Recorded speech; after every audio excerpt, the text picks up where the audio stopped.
gusta esta canción.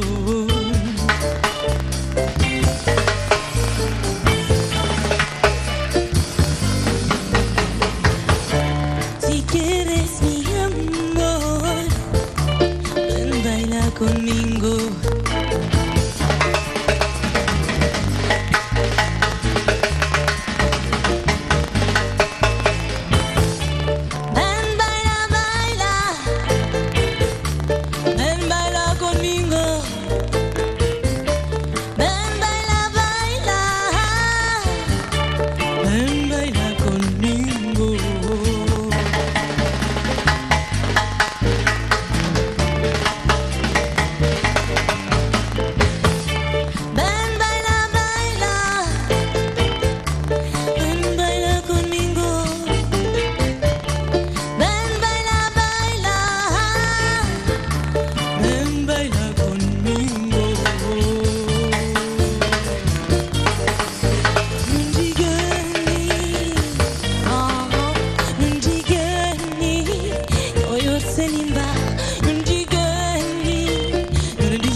Vous êtes d'accord?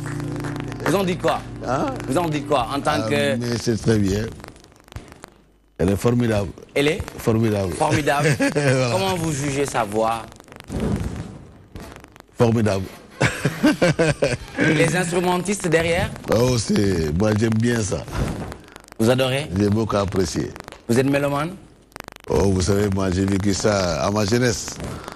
Salsa? Salsa. Avec les Labossosé. Labossosé, Aragon. Oh. Ça, c'était une période dure. Bien.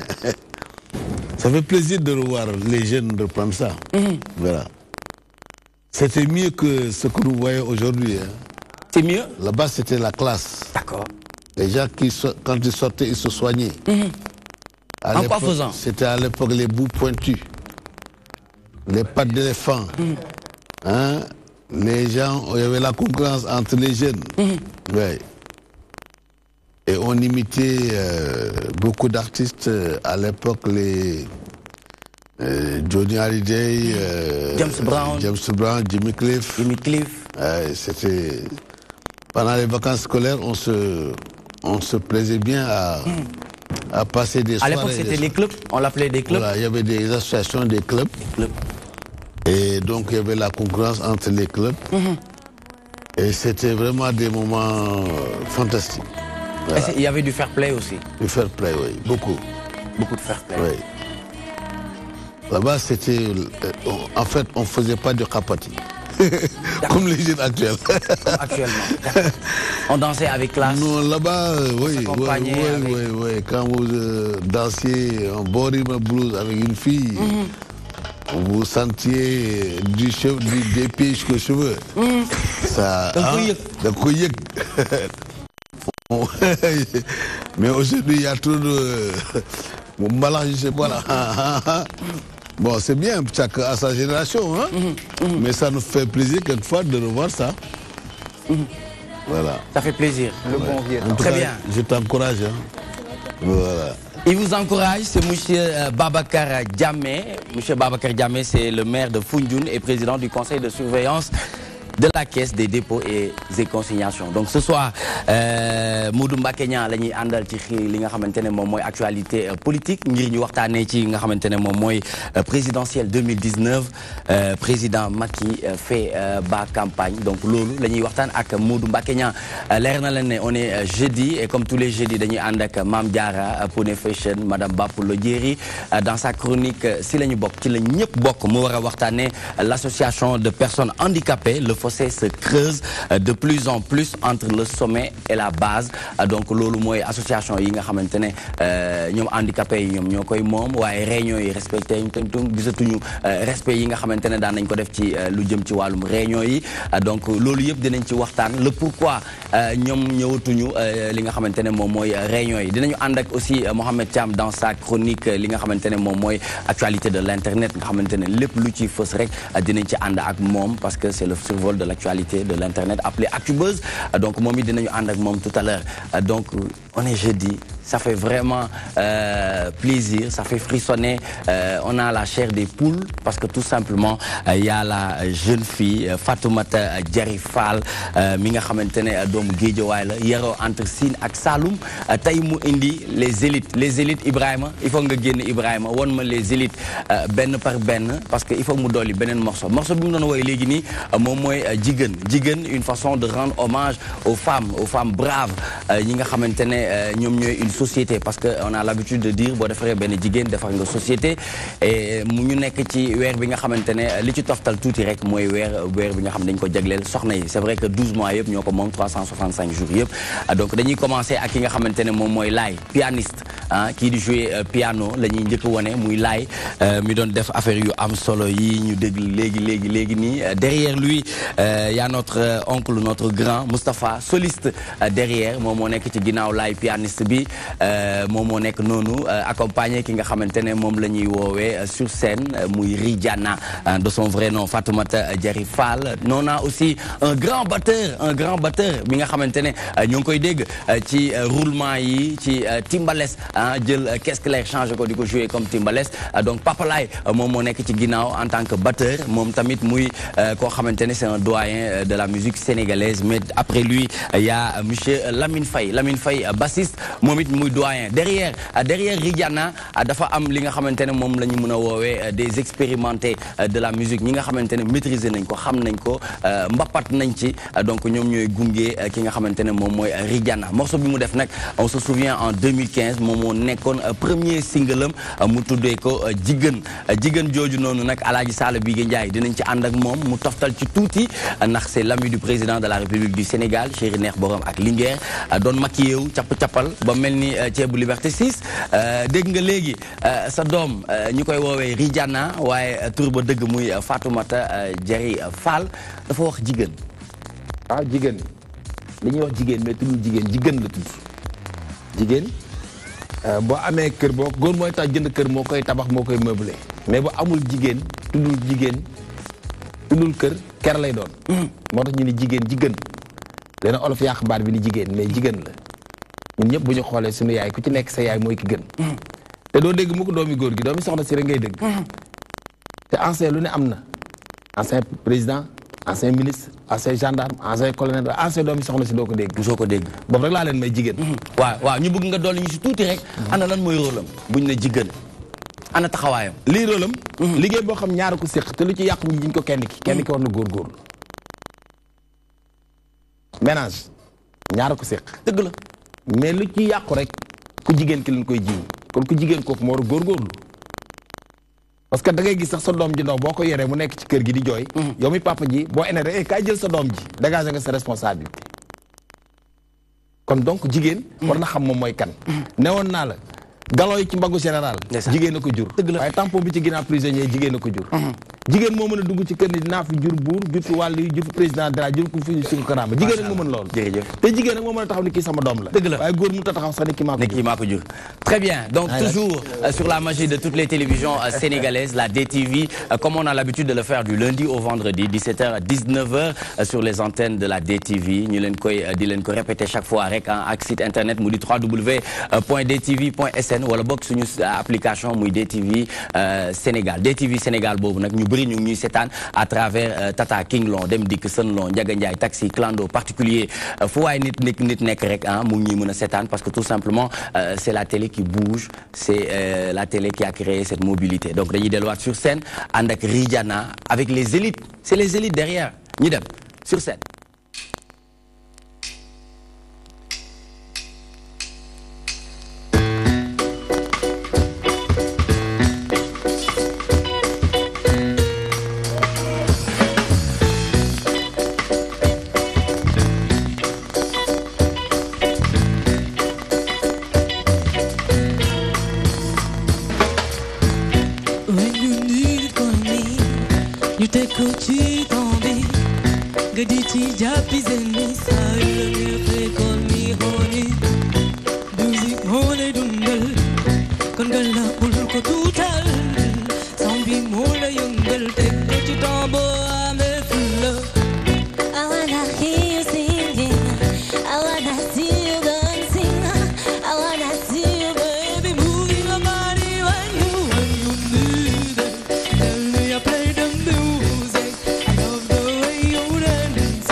Impeccable, c'est magnifique, machallah, avec une voix suave, une voix pétillante. Elle se nomme tout simplement Ridiana, de son vrai nom Fatoumata Diary Fall, muy doomu Guédiawaye juddoo fa waaye màggee diggante Sine ak Saloum 2015 mu indil ñu li nga xamante ne moom mooy jigéen ñuy continuer di ko wéyal ci même année bi mu ànd ak Ibrahima def morceau boo xamante ne mu ngi ko duppee consommons local waaye bu ñu xuusee ci biir ñu dem en 2016 mu indil ñu morceau boo xamante ne lim ciy wax mu jëm ci wàllu mbëggeel mbëggeel nag nga xamante ne moom mooy capitaine boromam mbëggeel mi nga xamante ne mën na nekk amicalement fraternellement wala bokk mu nekk li nga xamante ne mooy en amour donc mu génnee ko en 2016 muy one love wala bokk li nga xamante ne mooy no one en 2000 li nga xamante ne mooy 18 mu indil ñu morceau bu jéggi dayo morceau boo xamante ne ça touche li nga xamante ne mooy actualité société ci mim réew mu di bett nga ma nag di dénoncer li nga xamante ne mooy le viol jugé comme un acte ignoble et lâche parce que tout simplement viol nekk na loo xamante ne ñu ngi koy waxtaanee bés bu jot waaye mu ngi continuer di am ñii di wax tonton saay-saay wala bokk tata saay-saay donc loolu yëpp mu wax ko parce que tout simplement elle est jeune mais elle a du talent ça prouve que l'Afrique ne manque pas de talent hein. waaw waa lii lan la salaamaaleykum waaleykum salaam may kontaan loolu ci invitation bi nga xam ne def ngeen ko tey di nuyu itam ñi nga xam ne ñoom laa bokk plateau bi di jaajëfal sama tonton bu baax a baax gis naa appréciation yi merci vraiment li ñu indil nii les élites Lamine Papa Laye Laye ak ki nga xamante ne moom mooy le grand Moustapha li ñu indil nii lii lu mu doon lii alors vraiment ñii moom aw ma seen fay ñu nekk ña nga xamante ne ils me soutiennent depuis le début ils m'accompagnent même pas seulement rek soutenir bi accompagner bi may defal mais xam-xam bi ñu may apporter derrière rek aw ma seen fay ci loolu et je sais que ne Sénégal kenn du leen présenté ti ñii nii déedéet macha allah ma leen di wax ne rek c'est ça le groupe Élite World Music moom la ñuy découvrir tout à l'heure mu nekk beneen univers ci wàllu musique parce que musique dafa njaboot boo xamante ne léeg-léeg du ñuy tàmm di gis yu mel nii gis nañ ko fi ak Aubry Daman gis nañ ko fi ak Kialoum gis nañ ko fi ak d'autres talents Mayna donc ñoom ñi nga fa ak Saliou The Voice Boubacar ainsi de suite donc ñoom ñëpp ñuy ay talent yu jéggi dayo mais boo xoolee mu am maître professeur lu ci mel ni Papa Laye mi ak ki nga xamante ne mooy Adolphe Coly Adolphe Coly gis nga lim fi defoon gis nga tey taxawaay bi nga xamante ne moom lay taxaw musique sénégalaise en général surtout les jeunes. Ouais, tout à fait foofu moom comme ni ko olof yi di waxee ma wax ko sous le contrôle de Papa Sall Bigué lu juddoo si tàgg bu naawul jaaxali mbokkam dañ koy wax souvent ci wàllu juddu mais ci tàggat itam am na nit yoo xam ni buñ la tàggatee nga màgg si seen keppaar soo taxawee sur scène foog nga génnee produit bu am qualité parce que loolu dafay nekk à l'image de nit yi la formé ak nit yi la entouré groupe Élite rek déjà ça dit son nom te bu ñu duggee si biir groupe bi gis effectivement ñi nga xam ne ñoo composé bande bi on sait effectivement que c'est des personnes quartet kenn dootu leen présenté peut-être du ñu tàmm ñoom di nekk au devant de la scène mais ñi nga xam ne ay mélomanes lañ ay consommateurs de musique lañ pur et dur xam nañ leen dafay confirmer rek li la sa xarit lim ñu waxoon fi keroog bi ñuy def plateau spécial Saint-Valentin muy Bouba Kirikou mooy polyvalence bi nekk ci artiste sénégalais amul registre musical bu ñu mënul dugg te tey lii nekk na beneen confirmation boo xam ni wane na ko mu nekk benn potentiel artistique boo xam ni am nañ ko ñuy am confirmation bi di gëm ni ñii dinañ assurer la relève par rapport à la musique sénégalaise mu dem à la conquête du monde. Très bien te yemul foofu yemul ci musique rek Alaaji Sall sénégalais ci boppam rek lu mu nam rek mun ko def ci lépp nag ci anam yu bëri ci secteur yu bëri dañ leen ciy fekk ñu xarañ ci lool dëgg la journaliste bu mag nga ngay kàngam ci réew mi ñu ràññee la bu baax ci liggéey bi ngay def waaye musique laa lay wax tey li nga dégg léegi nii Ridiana def ko ana lan nga yëg.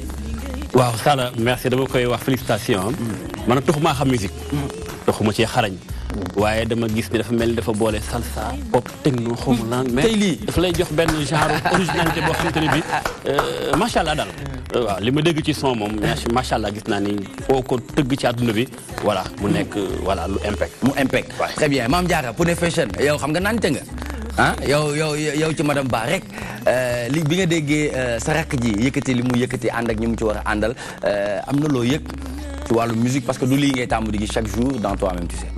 mu neex lool nag ndax xam nga ñun moom dañuy consommer te lu ñu consommer rek def bu ñu yëngalee rek dañuy wax mu ne mu wax jigéen wax mbëggeel te mbëggeel bu ñu ko génnee suñu dund dara dootu ci des déedéet xam nga woy mun nga ko déglu nii mu neex lool mais après day am yoo xam ne il faut nga jàpp ko ci mu nekk ay affaires yu neex lool yu ma yëg trop ndax comme ni ko benn proverbe di waxee rek naan la culture ce n'est pas l'agriculture on s'aime non pas sur la terre mais sur la conscience humaine et ce qu'on récolte n'est ni à manger immédiatement ni à vendre à prix d'or.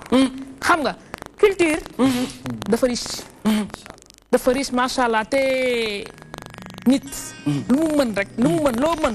boo ko wanee rek mu feeñ. tout à fait mooy li ñuy tàmm di wax Mohamed mooy la culture enrichit tout le monde. contrairement à la finance.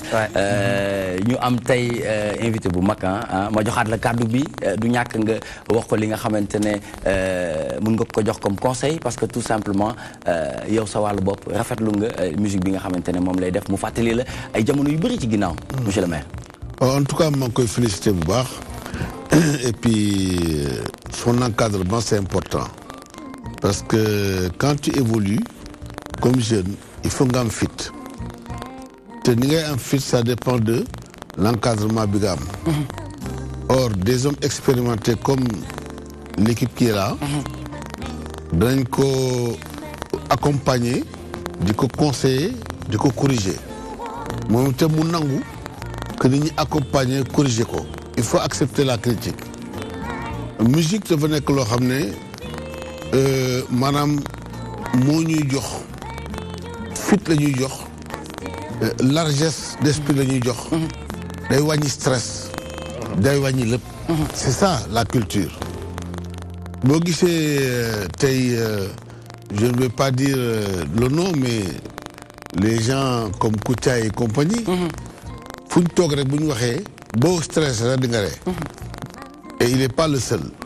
Donc quand j'étais en France étudiant dama daan toog di jàng mais di écouter la musique douce. Quand j'entendais la musique guinéenne Bambuya jazz avec le fond sonore da ngay teg sa benn électrophone teg sa disque bàyyi ko muy dérouler tranquillement doo fecc doo dara xale naan muy direeku ndànk. voilà muy direeku ndànk ngay déglu di jàng da lay génn ci yeneen sphère. Donc vraiment maa ngi koy encourager, elle a une belle voix et puis elle est belle aussi. Machallah. Très bien. xam nga doo combiner une belle voix, une belle tenue. dëgg la. Elle a une belle tenue. C'est important. tenue bi jot na. ku gis na ko naw. Elle a une belle voix. Elle est en correcte. plus, elle est joviale, elle est sociale. Voilà, c'est ça. Très autonome. Donc, li ma ko ñaanal vraiment mooy une belle percée. Gudd fan. Yàlla defal la jàmm salaam nga réussir dëgg. Il faut aussi l'amour de ce que l'on fait. Un métier, il faut l'aimer. Si tu obliges quelqu'un d'aller vers un métier, il ne réussit pas. Parce que da nga koy dugg ci loo xam ne bëgg ko mais boo duggee loo bëgg nga tànn ko sa bopp rek di nga dem. mooy li Alaaji Sall bi Ndiaye di wax ne métier moom ak saxamee yem bu ci mokkul sonal boromam donc moom mi bu ñu ko déggee léegi nii xam ne la muy def mokk na parce que à l'âge de 12 ans ci nga commencé di def di interpréter ay morceaux en anglais ak en anglais ak li nga xamante ne moom mooy espagnol ci seen club d'anglais yi nga xamante ne moom ngeen doon am donc aujourd'hui mu bëggoon nga wax ma ci loolu nga forgé wu ba après mën a def polyvalence bi lan moo nekk après liggéey bi derrière. Alors c'est vrai bi ma amee 12 ans là commencé di jouer ci club espagnol yeeg anglais et tout et puis il faut le dire j'avais des profs espagnols yi nga xam ne dañ nekkoon liggéey ci ay chorales.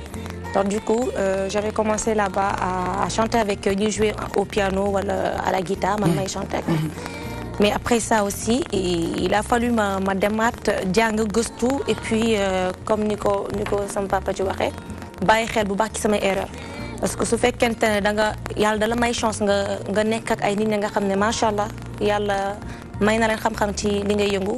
soo leen bàyyee xel rek doo juum. Alors ba tey jii sax ci loolu laa nekk damay déglu Adolphe Coly damay nekk ci moom damay dem ci moom it day ñëw des fois ci samay prestation di déglu su paree na ma Ridja moytul lii defal lii ñi ma àndal tamit même chose. Alors je dois dire que ne liggéey la ba nga xamante ne amul àpp.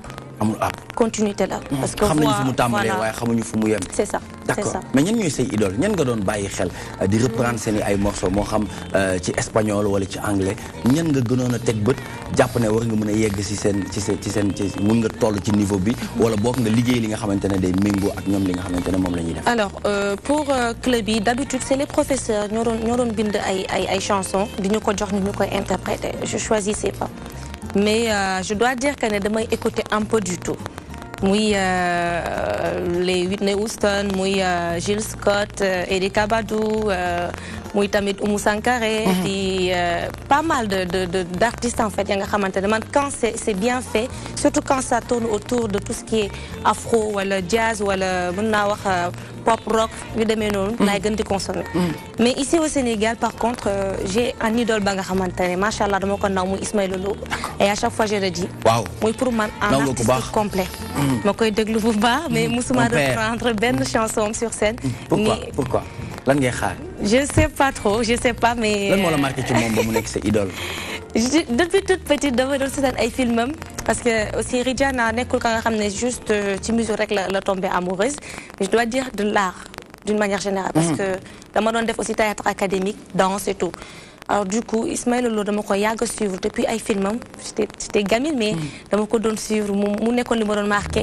et si ay vidéo ay chansons ay paroles am li muy wax et tout ça man je trouve ça trop intéressant machallah j'ai toujours aimé Dibi Dibiré oui parce que je sais pas ci may benn 30 secondes Dibi Dibiré ah Dibi Dibiré oui surtout la vidéo parce que j'étais toute petite mais quand je voyais la femme boo ko interprété lan la ñu war a jox ñun ñi ko musul déglu ci sa baat nga way Dibi Dibiré bon je vais essayer mais Ismaël Lô je m'excuse vraiment si je trahis les paroles suñu papa la mu ngi lay seetaan mu ngi lay encouragé Dibi Dibiré ah Dibi Dibiré ah Dibi Dibiré Dibi Dibiré ah Dibi Dibiré ah Dibi Dibiré Maman il might love je vais arrêter là c'est plus sûr Alaaji wax na léegi sa xarit waaw sa xarit mu di suñu papa ci ñun wallaay Ismaël Lô c'est vrai chéri maman Fa Diallo bu waxoon ñi ci bitim réew parce que boolewul kenn ci réew mi moom dama ko naan wàccal plateau mais heureusement gis naa ne yaa ngi doon xaar voilà heureusement nag mu wax koo xam ni moom c'est l'international mu Ismaël Lô le Bob Dylan de la musique africaine voilà parce que non seulement li mu doon def l'homme ak guitare lañ ko doon seq harmonica bi yore guitare am di woy moom mooy benn nit bu ko fi njëkk a def et puis te boobu léegi gis naa sañ ko commencé woon mais après dañ ko bàyyi parce que c'est pas facile yàlla moo ko may ci art ba ni mu intégré c'est de l'indépendance loolu la ñuy wax l'indépendance ba ni mu intégré Super Jamono avec Omar Pène nga xam ni moom nit la koo xam ni polyvalent la di nit ku baax nag mais je préfère na nga fexe ba dem këram nga jigee ko bu ko defee même bu dee si biir bi def bi mu jox la parole yi nga boole ko ci say kii di la solo parce que ngeen di jël woyu mag ñi di ko boole seeni bagage daf leen di yokk te foo taxaw ëllëg ci beneen scène boo woyee woy Ismaël Lô dina am lu mu la yokk ci sa culture nga wax ñaar yu am solo sànq nit ki fépp fooy mënti génn ci àdduna sa culture rek moo la mën a jaay te sa culture tam nga mën a wane ñu respecté la gi tax mënut a yàgg ci géej ba soppali ko jas dëgg la mais ni boo jënoon costume bi gën a cher fi wàcc France tubaab bi la xoolee da lay ree mais boo jënoon vax bi Mohamed Ca am sol wàcce ak moom Charles de Gaulle tubaab bi da koy jaral mu ay euro yu bari mu jënd ko ci yow donc sa culture nga mën a jaay Baaba Maal boo gisee partout dans le monde ñëpp naw ko façon bi muy solo culture am bi muy wane d'accord sa culture moom nga mën a jaay très bien respecté la mais leneen loo jaay du sa culture dara moo tax yéen da ngeen war góorgóorlu ay ambassadeur ngeen ay ambassadrice ngeen góorgóorlu leen bu baax parce que yéen ay représenté Afrique partout dans le monde Très bien, on y reviendra tout à l'heure, toujours avec Ridiana. di leen fàttali ba tey ñu ngi ànd ak monsieur Babacar Diamé muy maire bu Foundiougne na nekk en même temps ki nga xamante ne moom mooy président du conseil de surveillance de la caisse des dépôts et consignations. Donc dinañ waxtaan ak moom lépp li nga xamante ne soxal na présidentielle 2019 ñu ne le président Macky Sall ba campagne. Tout de suite, sans plus tarder, nous démarrons l'actualité de l'internet appelée ActuBuzz. C'est tout de suite.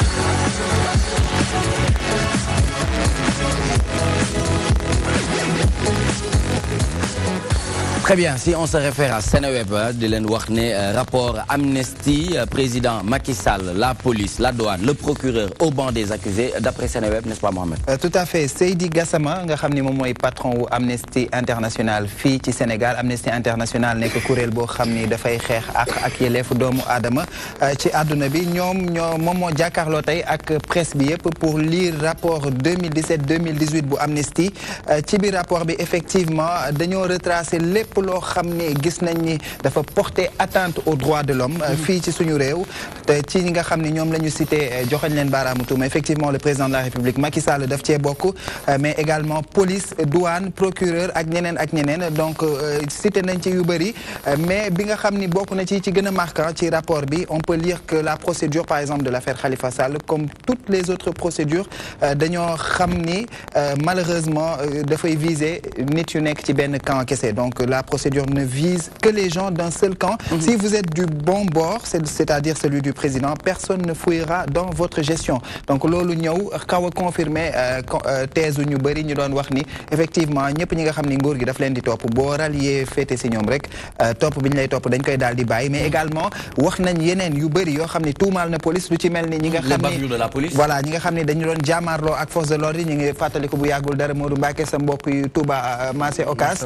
bu ñuy jaamaarloo ak policiers yi gars yi torturé leen am ñun ci gaañ amoon na benn enquête boo xam ne annoncé woon nañ ko mais Amnesty ñi ngi fësal ni ba léegi nii amul benn retour boo xam ne am nañ ko ci loolu par rapport ak la douane également ay ressortissants guinéens yi fi duggoon nga xam ni déggoon nañ ni dañ leen a boomoon boor boobu ak ñi nga xam ni même bu ñu nekkee ci école de formation police gis nañ jeune bi nga xam ni ñàkk na si bakkanam bu yàggul bañ doon wax ni dañ ko subir loo ay services yoo xam ni dafa ëpp dayoo par rapport ak li nga xam ni ñoom war nañ ko dékk bu ñu nekkee en formation ci école police donc mu nekk benn rapport accablant c'est comme ça que en tout cas nos confrères de Sénéweb l'ont appelé parce que dafay citer mais di joxañ baaraamu tuuma surtout ay composantes yoo xam ne ay composantes yu essentielles parce que quand on parle du président de la République moom mooy le représentant même de la Constitution quand même si réew mi ak lu ci mel ni police douane ak procureur ñoom ñëpp ñu nekk au banc des accusés selon Seydi Gassama le patron d'Amnesty International Sénégal. Très bien, merci beaucoup pour cette première actualité de l'internet. Si on se réfère à Seneweb moom moo ñu jox première actualité boobu nga xamante ne moom la ñu nekk di waxtaanee nii jëm ci rapport Amnesty le président Sall la police la douane le procureur au banc des accusés. Commentaire, analyse. Mais vous savez, nous sommes dans un état de droit. Dans un état de droit, il y a le respect des libertés, n'est-ce pas? Donc aujourd'hui, le président de la République, c'est le magistrat le plus important de l'État. Il propose des lois, fait voter des lois et fait appliquer les lois. Maintenant, vous savez, dans une démocratie, chacun est libre de partir, de revenir, de s'exprimer comme il veut. C'est-à-dire, aujourd'hui, bon, nul n'est à l'abri donc de tel ou tel comportement. Nous devons respecter la loi, que la loi est toute la loi. Si chacun fait ça, à mon avis, nous pourrons vivre en paix dans notre pays. Maintenant, vous savez, les institutions internationales ont toujours des interprétations qui, quelquefois, elles peuvent être positives comme négatives. D'accord. Mais ce qui est important, à mon avis, c'est de donner la bonne information. Vous savez, quand l'information elle est bien fournie, quand les vérifications nécessaires sont faites, des conclusions concrètes peuvent en tirer. Celui qui est hors de la loi doit être puni. Chacun doit assumer ses propres responsabilités. Nous l'a guissé. Dafa mu xaw a paradoxal tuuti parce que fii nii ñu ngi lay wax ne ci article bi si vous êtes du côté du président lépp li nga xamante ne dañ la ko waroon toppee rek Modou Mbacké Niang dañ la koy dañ koy wàcc dañ koy bàyyi ah ko boo faralee ak moom ñu ànd ak yow boo faralul ak moom ay yet dal sa kaw. waaw Nicolas day am loo xamante ni bii li ñu gis ndax président Sall dafa waxoon rupture. waxoon bonne gouvernance mu daal di ñëw créer OFNAC fekkoon na fi IGE fekkoon na fi Cour des comptes ak lépp lu fi nekkoon ci ay bànqaas yoo xam day tax ba Sénégal mën a dox ci yoon mu dolli nag moom OFNAC mu ni OFNAC pour ñi ànd ak man nekk ci li may doxal fi mu toll nii la mais li Amnesty wax ni ab rapport bu mu génneem peut-être dañoo gis ku mel ni xëy na directeur u COUD Cheikh Oumar Anne rapport daf ko épinglé ba léegi nee ñu moom kër dafa ànd président Sall waxuñu ko dara ñu gisoon fi ñu nekkoon ci liste traque des biens mal acquis ba ko le procureur Aliou Ndao beccee fii ñooñu ban demee créer ab kuréel du ko les amis du président Macky Sall ba léegi ñoom seen mbir ma nga lewet amul benn mbir mu leen topp mu mel ni kon daal mbir yi xëy na dafa des ci ñoom Babacar Diame mii nekk au pouvoir actuel gën a soppi doxalin ndax tamit ku ñuy jiñ maanaam nooxóor buñ la fekkee nga yor loxoog liir moom da ngay taq léegi lu mu mën a bari dañoo waroon a def effort ba rapport yi mu am équilibre peut-être benn côté bi muy côté police dama ci dund barki dem stade keroog laa mës a dem làmb ci jàpp naa ne ci lay mujjee déet làmb ji jeex ma nekkoon ci côté supporteru Papa Sow bi làmb ji jeexee ñuy wàcc mu am ful ñuy buuxante ma taxaw ni naa xaar mu féex ma wàcc mu am ko fekk ni man naa wàcc ma ne ko mais dama bëgg a patienter tuuti ful bi wàccandoo mu féex ma wàcc mënoon naa wàcc ma ne ko mais da ngay ñëw pour créer ordre wala désordre ndaka la pëcc xoo di amee nii nga bëgg ma àndandoo ak noonu lu xew mu ne ma da ngay indiscipliné da ngay wax loolu nga xam ni jàngal sama liggéey nga xam ni kon tout le temps yow da ngay exposé d'accord man leer na ma ne wàcc laay def du ma fanaan am na situation bu am blocage am na may patiente mën naa wàcc àndandoo mu jeexal ma trop ci lu mën na fa xew bi ñuy wax sax ci bavure de la police ñu ngi ciy lim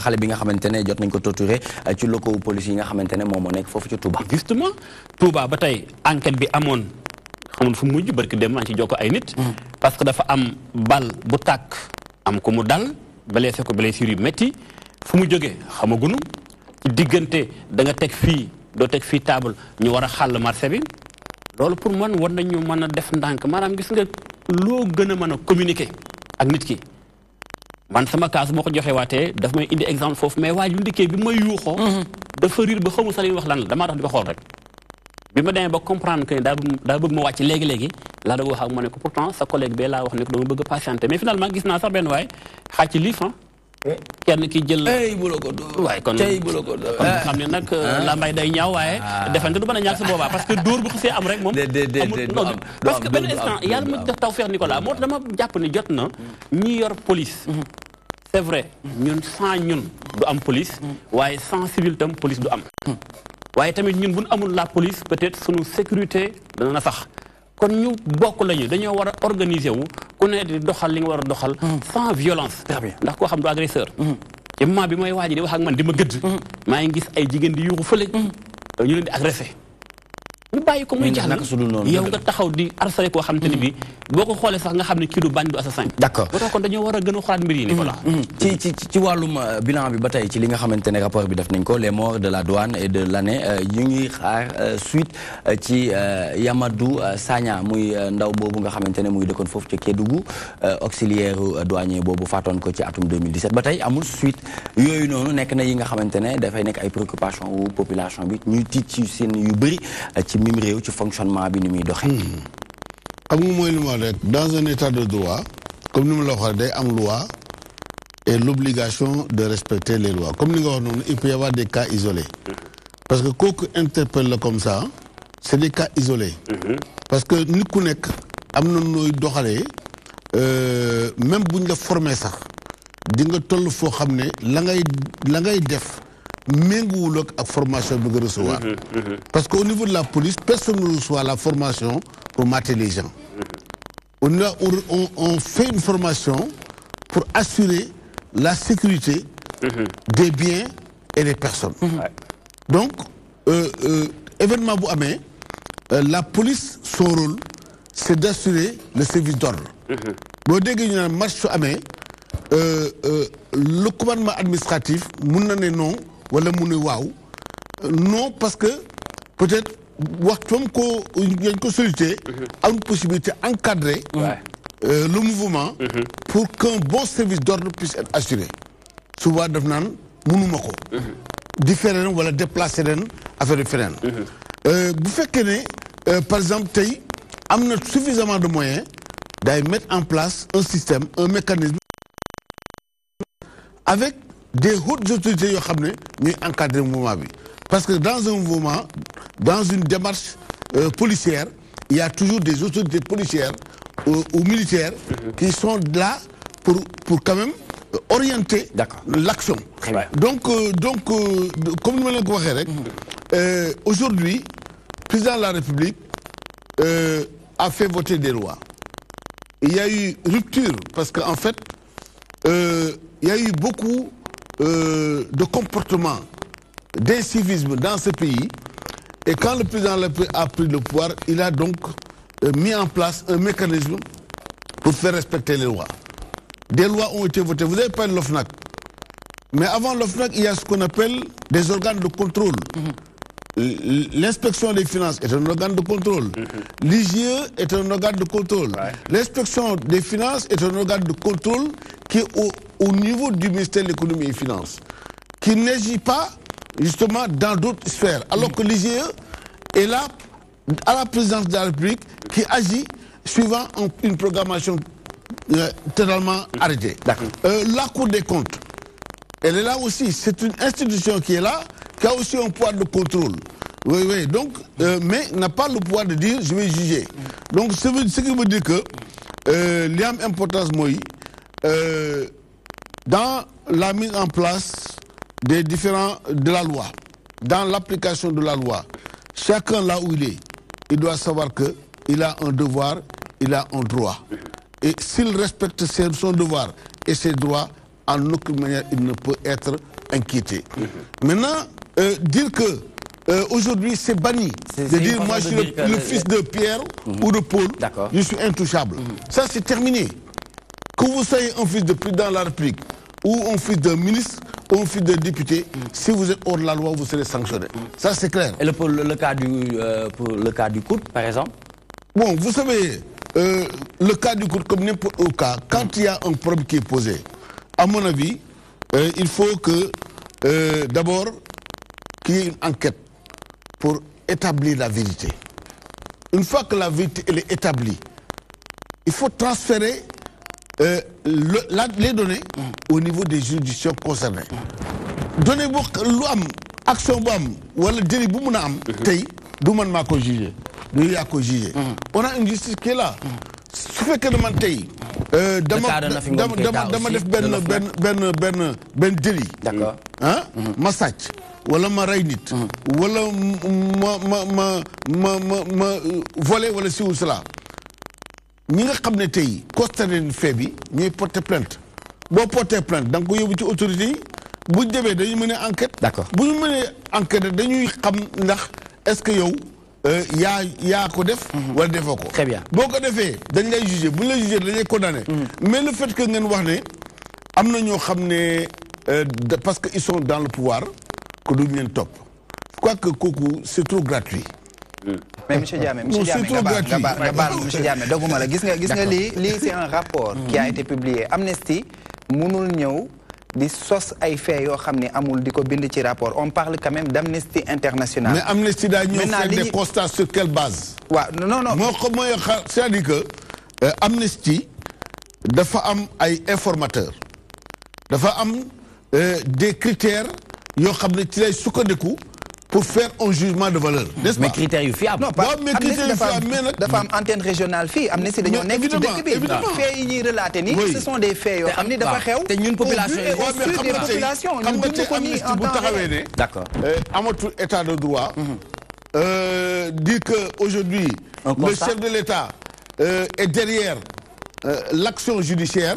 Loolu su ko Amnesty waxee. lan ngay joxe comme argument ci ni Sénégal ba tey droit mi ngi fiy dox mi ngi am maanaam yoon mi ngi tëdd njaaxaanaay. argument bu taxaw booy joxe.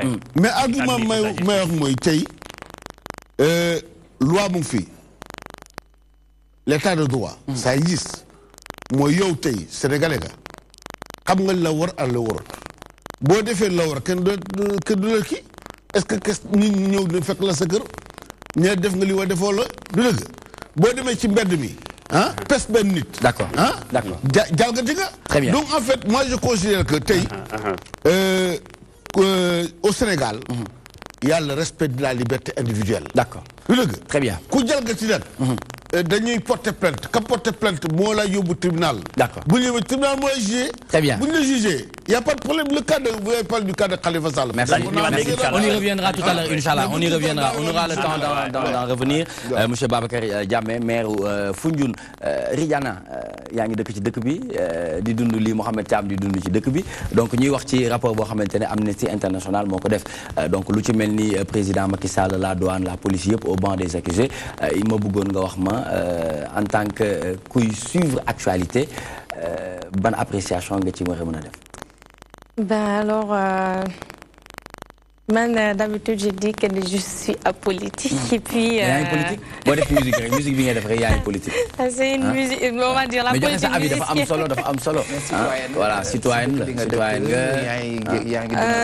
Am nga un mot à dire. Li ma mën a wax mooy ci wàllum dañuy wax faral di wax naan nit soo ko bëggee xam danga koy dénk xaalis wala pouvoir. Man sama dikk ne wax jooju bu ñu ko waxee sénégalais lambda wala nit lambda moo tax ñu wax ko waaye nit ki boo demee bañ tappal la raaya war nga mën a tëddee njaaxaanaay impartialité bi ñuy wax moom nga war a wootee muy ci wàllum juridique bi di ci wàllum également sécurité bi militaire yeeg policier yu demee noonu ba ci it wàllum état ka nga xamante ne yow def nañ la tapp nañ la raaya def la njiitum réew wala def nañ la ministre moo xam lu mu mënti doon nekkatoo fi pour yow donc nekkatoo fi pour say ñooñ nekkatoo fi pour ku ànd ak yow wala ku àndut ak yow man li ma bëggoon rek mooy juste ñu bàyyiwaat ci xel bu baax ci affaire impartialité parce que soo demee ba ñu wóolu la dénk la yenn yi muy ci lu mu mënti doona te den yaaxaandaay te bàyyi xel ne du benn nit ñaari nit ñoom nga war a protéger wala ñoom nga war a teg ci yoon wala ñoom nga war a jox lii wala jox la ca des mais mbooloo la Sénégal ñaata population la ñoo ñëpp nga war a sóoraale bàyyi leen xel alors du coup nañ bàyyi xel bu baax ci impartialité. Très bien, merci beaucoup Mame Diarra. man dafa mel ni man dañoo am ñaari Sénégal. ñaar dañoo am Sénégal 1 ak Sénégal 2. ah mooy pouvoir opposition Sénégal pouvoir bu ñoom Alaaji Sall Bigué ak Sénégal opposition muy mën ah. l'avis du président. ah donc day nekk Sénégal 1 ak 2. Sénégal 2. waaw parce que man politique sax dama si bëgg di wax mais ñun ay citoyens ay doomi réew mi lañ te doomi réew moo koy jàppale souvent dama koy wax.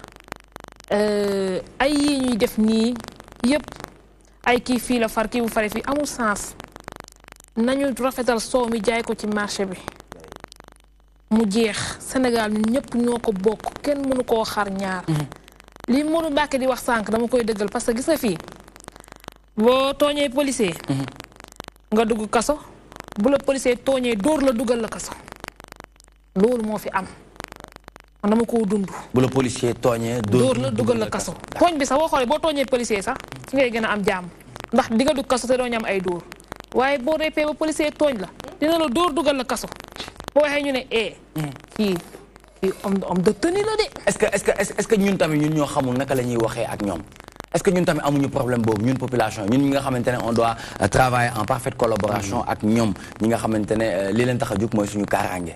xoolal gis nga Nicolas. gis nga population Sénégal defal benn constat dañoo jox cër homme de tenue da ngay gis nit sax di kii nga ne kii de homme de tenue la da ngay bàyyi xel ci moom parce que loolu pouvoir bu ko yàlla jox la ak tenue bi muy sol mais am na homme de tenue yoo xam ne quoi ñu ngi sol tenue mais xamuñu sax lan mooy valeur tenue bi man su ma nekkoon femme de tenue du ma saaga du ma sol tenue di saaga kon maanaam formation bi ngay xaxar foofu. da ngay gis homme de tenue bu sol tenue di la saaga man loolu dal na ma. te jéggil ma tali donc man nga xam ne tali bi mënu ma koo jéggi rawatina guddi. ba ma saaga. loo may toppee bu ma topp te mu ngi sol tenue. ndeysaan. nga yaakaar ko pour dimbal. c'est un problème. daf ma ne loo may toppee. mu taggal ma saaga bu ma toppaat mu ko damaa bëgg a jéggi mu dugal fii waay damaa tiit. te boobu pont bi pareegul. passerelle bi pareegul. te man mënumaa jéggil sama bopp. dëgg la. kon dañu war a xoolaat seen formation. d'accord boo repee ba am benn affaire ak am na yow am nga problème. très bien très bien. nañ xoolaat formation parce que ñun ñëpp ay doomi réew mi lañ. ñoo bokk Sénégal kenn mënu si génnee kenn. bien sûr bien sûr bien sûr. civilu Nicolas. si tu permets s'il te plaît loolu bëggoon naa ko wax. parce que dafa nekk sama xol bi dañuy civilu arrêté la laaj la pièce. yow amoo dara lu lay certifier ni ñoom ay agent police lañ. nga laaj leen sa carte mais boo leen laajee sa carte ñu frustré wu. xoqatal bi la kii di wax instant boobu lañ la koy def pourquoi nga leen di laaj seen carte. alors que benn nit moo ñëw lambda benn Nicolas ñëw ne la vérification d'identité vos pièces s'il vous plaît. solul tenue gisoo insigne gisoo galon gisoo dara amoo dara lu lay won ni agent la. tu te permets de lui demander lan ndax mën na la woon carte am de la manière la plus correcte possible mu ne non waroo ko laaj loolu. ñi nga xam ne ñoo leen yor au niveau de l'administration bu fekkee ñoom dañuy def cas yu mel noonu ñoom duñu sévir duñu imputer les sanctions yi war a ñëw effectivement ñoom dañuy continuer di nekkee très bien c'est important parce que maa ngi gis léegi nii ci page Facebook toi-même tu sais internautes yi ñu ngi wax même li nga wax am na kenn ku ne moom démb ci 1h du matin jàppante na ci ak policier ci anam yooyu noonu mooy maanaam mu laaj ko pièce ci laaj pièce boobu mu ko laaj mu ne ko mën a am dara wóoru ma ne yow homme de tenue nga est-ce que mën naa am sa carte balaa ma lay jox sa pièce c'est courant dañ koy def tout voilà mu am ay jafe-jafe donc yooyu tamit ay comportement la yoo xamante ne war nañ ko mën a seet ak suñuy agent de sécurité yi nga xamante ne suñu kaaraange rek moo leen tax a jóg ñuy suñuy frère ak di suñuy sœur mais Alaaji Sall est-ce que tey du am déception au niveau des populations 65% yi nga xamante ne ñoom ñoo yëkkati woon seen i ay kaddu yëkkati seen vote ne dañuy jiital ki nga xamante ne moom mooy président Macky Sall ci rapport bi nga xamante ne Amnesty International def na ko joxañ baaraamu tuuma lu ci mel ni président la police la douane le procureur ñi nga xamante ne amaana que ñoo ŋànk réew.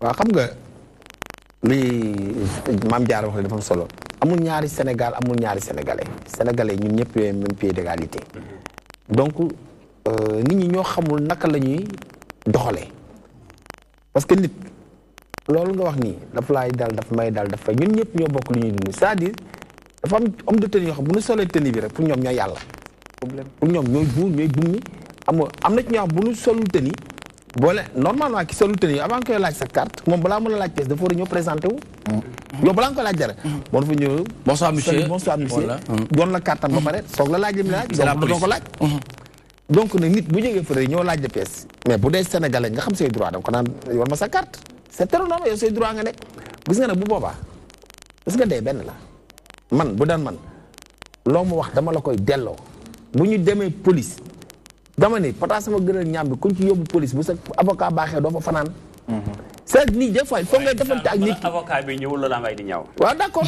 non mais nag gis nga nit moom Modou Mbacké gis nga loolu la policier boobu def da ngay nit ku yaru rek justement da ngay nit ku yaru dama calme noppi ba waaj jàpp sax déggatuma ko gis nga des fois nit ñi tempérament yi bokkuñu gis nga kii dafay nit ku yaru doon nit ku dal mais mënoon na am problème bu rëy ak moom te wax na dëgg diggante boobu ñu koy kii ñoom ñeneen ñi ku ñëw da ngay sot waaw ñoom ku ñëw da ngay dóor ma yokkale benn mbir am na ku ñëw kaskam la ma doon cukkeel mi ngi noonu jot na nag xam nga léegi ko pour xamee ko mu wàcce kaskam ni am mu wàcce kii bi quoi léegi nag xam nga mos naa comme casque bi la deful dara xoolal ma cukkeel ma jaar xoolal ma mais gars yi mos mais li grave mooy sama gars yi mais kon mais li grave daa mujj ma ni man d'accord bàyyi Sall daane daa mujj ma ni gars yi est-ce que xàmmeewuñu ma daa fekk ma defoon plateau débat ak ñoom góor a xuma ci espace CEDEAO bi ñu naan police que da ngay jël corruption nangam ma ne waa ji mbaa dama xamee loolu yëpp mën na ne très bien Alaaji très rapidement 30 secondes léegi nag loolu moo tax réew mi metti bi ci des aussi ñi nga xam ni yoon mi ngi leen di topp man dama yaakaar ni ki sàcc moom ci boppam bu fekkee moo sàcc war naa xam ne sàcc na buñ ko woowee ci sutura d'accord dafa war a dem avouer très bien seetaan naa benn ministre mu def benn émission benn femme face to face mu ne am na ñoo xam ne ñi ngi dem ci suuf di wuy ji di régler seen yëf parce que bugguñu ku leen toroxal bugguñu ku leen siiwal dégg naa loolu te rallié wuñu ci kaw président de la république maanaam loolu jugu fi waaw léegi nag yàgg di dund rek la ñuy dund ba tey léegi nag am ñoo xam ni nag comme ci opposition bi lañ nekk ñoom dañuy crier ci kaw comme li benn waaye waxoon waa ji dafa dugg ci kër sàcc daw di génn fekk benn mbooloo mu ñëw dugg ci moom ni génn gars yi gis ngeen ñee di ñëw bu ñu ñëw di ma dóor ni ma weexee dunq très bien jërëjëf Alaaji Sall Bigué donc c'était la première actualité de l'internet ñu àndoon ci ak Seneweb doon waxtaanee lépp li nga xamante ne rapport Amnesty la lu ñu fësal waxtaanee ne ñi joxoñ baaraamu tuuma lu ci mel ni président Macky Sall la police la douane le procureur au banc des accusés ñu àndoon ci ak Seneweb di leen fàttali ci bés bi nag muy bés bu mag boo xamante ne Proxaan 2018 jamono ji nii taalibe yi daanaka ñëpp ñu ngi foofu ca Proxaan ñuy ñaan rek lépp li nga xamante ne ñu ngi ko fay ñaan sunu borom mëtale ko ba ñun ñëpp ñu bokk ko ci mim réew ak un peu partout à travers le monde li ñuy def mooy waxtaanee ak monsieur Babacar Diamé di leen fàttali ne moom expert comptable de profession donc moom mën nañ jàpp ne nekk na koo xamante ne am na diplôme supérieur de comptabilité en 83 donc li nga xamante ne mën nañ koo waxtaanee def na service militaire après le bac donc mu nekk koo xamante ne ñu ngi fàttaliku ci juillet 2012 nekkoon na élu député était sur la liste départementale de Foundiougne de la coalition Benno Bokk Yakaar, président de la commission de l'économie générale, des finances et de la coopération économique de l'Assemblée nationale, membre du groupe parlementaire Benno Bokk Yakaar. mu am lenn loo xamante ne nag bëgg nañ ko laaj parce que pour xam rek c'est idéologie politique, parce que dañu gis ne ci sa parcours 93 yaa ngi woon PS, 2001 yaa ngi woon AFP, 2008 yaa ngi woon PDS, 2018 nga nekk 2008 nga nekk waa PDS, après jàll dem APR. ñu bëggoon nga wax ñu parce que waaw PS AFP PDS APR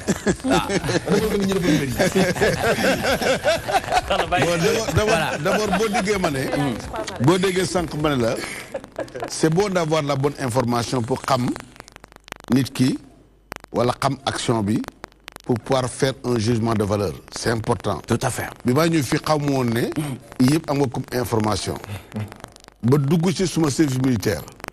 Pour vous dire, moi j'ai fait mon service en 1968. Bien sûr. J'ai fait 12 mois à Kédougou. Bi ma koy def 12 mois à Kédougou bokkoon naa ci ñoon garder Valdiodio Ndiaye ak Mamadou Dia. J'ai été en mission 50 ans après à Kédougou. Il y a un mois. Président envoyé mission Saraya ak Salemata. Madame ba Kédougou ma ne du ma génn Kédougou te du ma ci armée bi. Ma dem suma camp ba. Ma ñëw fekk ay soldats ñu ngi taxaw. Ma nuyu leen nuyu bu jekk nuyu ma nuyu bu jekk. Mais dama ñëw seeraat suma camp bi du mel. fàttali ko. ñu ne ma lan la ma ne ko fii 1968. def naa fii 12 mois. woo cité leen. lii naa yi fa nekkoon. ñu ne ma ñun de 68 juddu wu ñoon. waaw.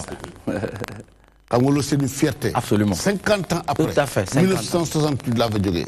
delluwaatuma fa. 2018 nga fa dellu. ma ne may leen ma photo fii ñu may ma photo ma xoolaat camp bi xam ne vraiment y a beaucoup de modernisation. Donc li tax ma wax la loolu dama lay féliciter pour li nga xamee loolu. gestu nga pour xam ki ngay recevoir kan la. dëgg la merci. Man j'ai fait 15 ans à Paris. 1972 1987. En 1987, je suis venu avec mon diplôme d'expert comptable. Je me suis inscrit à l'ordre des experts comptables en 1991. 93, je suis natif de Foundiougne. Pour beaucoup sur mon terroir. Parce que si je suis ici, son papa ne m'a gagné en France parce que je suis magla. Je suis venu magla, je suis venu ici. Je suis venu ici. Je suis venu J'ai 2 enfants qui sont nés à Paris. Avec mon épouse, je suis venu tout. Je suis venu en 87. 94, mon papa gagne. Je suis venu en 87, digante 93, son papa boole ma nit ñi. Ma xamante nit ñi.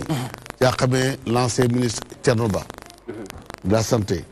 Ci laa xamee Matar Ndiaye, ministre de la santé. Ci laa xamee Lamine Sarr, Amadou Lamine Sarr, député. Ñooñu ñoo ma ne mënoo toog en tant que cadre nit ñi si bokk ci Foundiougne te ñëwuloo jàppale waa Foundiougne loolu mu dugal ci ñëw ma Foundiougne d'abord dama commencé woon def ay action sociale. D'accord. ay mémorial yooyu ko pour rappeler ñi nga xam ne suñu mag lañ te nekkoon fii dans le cadre du sport accompagner les jeunes daan organiser ay forum économique. Très bien. Avec les jeunes boobu loolu laa jàppoon jusqu'en 93 où ñoom vieux Thierno Ba ne ma daal da ngaa ñëw dugal ci politique bi ma dugg ci politique bi xamu woon dara ci affaire politique. Parce que mon vocation, c'est pas ça, un expert comptable. Oui. Pour liguer, pour apporter la contribution, bien sûr. former les jeunes. Voilà, en 91, j'ai été directeur financier et comptable à l'ONAS. Où j'ai formé beaucoup de jeunes. Comptable, contrôleur de gestion, puis directeur financier. Exactement. Voilà, à la Loterie nationale sénégalaise.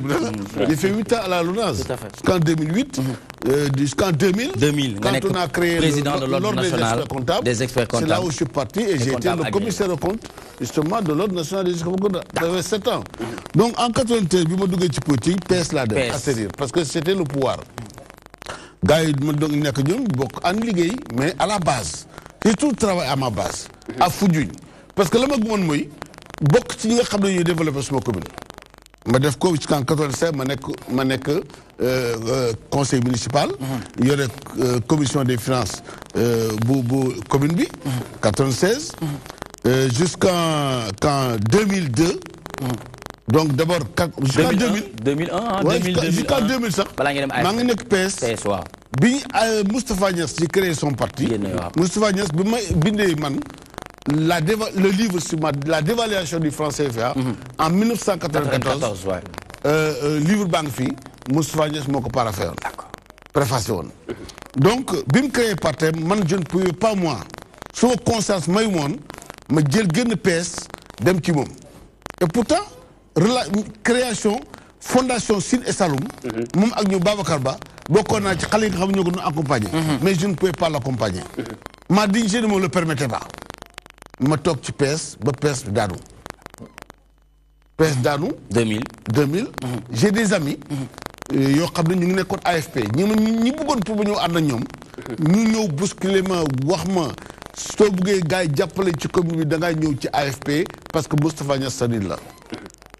Effectivement loolu ma dugal AFP. D'accord. La volonté d'accompagner ñi nga xam ne mën a ñoom ñoo bokk dëkk. ak Moustapha Niasse. Toujours dans le sens de participer au développement du terroir man loolu moo ma dugal ci affaire bi. Parce que nous bon apportant beaucoup d'améliorations dans la gestion de la commune de Foundiougne. Mais un an la fa def. Un an la fa dem léegi 2002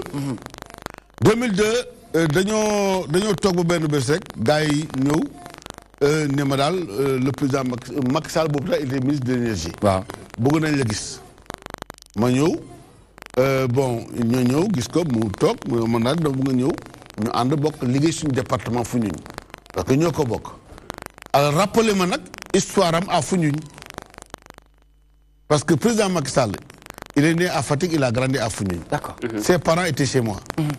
Sama kër Badiane foofu la seen parents dëkkoon. Machallah. Président Macky Sall ak sama frère Baye Diamé. ak yeneen xale yi ñoo bokkoon ànd ñoo évolué dans la même génération. man màggee naa ko fukki at. bi ma demandé naa ñëw ma ne ko mënuma ñëw parce que man dafa ñu ma àndal. bi ma demee waxtaan ak gars yi. Un jour, nous débarquons à Foundiougne, à la maison. En tant que ministre de l'énergie? Oui, nous avons un meeting dans la commune. Je suis AFP. Je suis ci kër ga nuyu suma yaay donc waxtaan ak suma yaay ne ko daal dama bu daal Babacar daal mu ñëw ànd ak man suma yaay jël suma loxo jël loxom tab ne ànd ak sa frère réussir na lu benn président c'est ce jour-là que j'ai rejoint le PDS ak Macky Sall 2002 hein jusqu'en 2008 bi mu amee ay problèmes je l'ai accompagné dans ses problèmes nga ànd ak moom j'ai été solidaire avec lui. Fu mu dem ma dem fa problème bu bugg a vivre ma bokk ci waxtaan. Jusqu'à 2009 bon bi mu amee point xam nga gën na PDS. mais man j'étais toujours dans le PDS. Tu nga nekkoon conseiller municipal. waaw et président de la commission de finances. des finances bi nga xamee ne léegi 2000 moo xam naa ne mu ngi bëgg a créer partem te ñu war dem ci élection. 1h du matin laa fekk këram. 1h du matin. ma ne ko lépp lu ma jàppoon bàyyi naa ko je viens avec toi mu neex mu naqari. D'accord. Très bien mu ne ma man ba may créer son parti.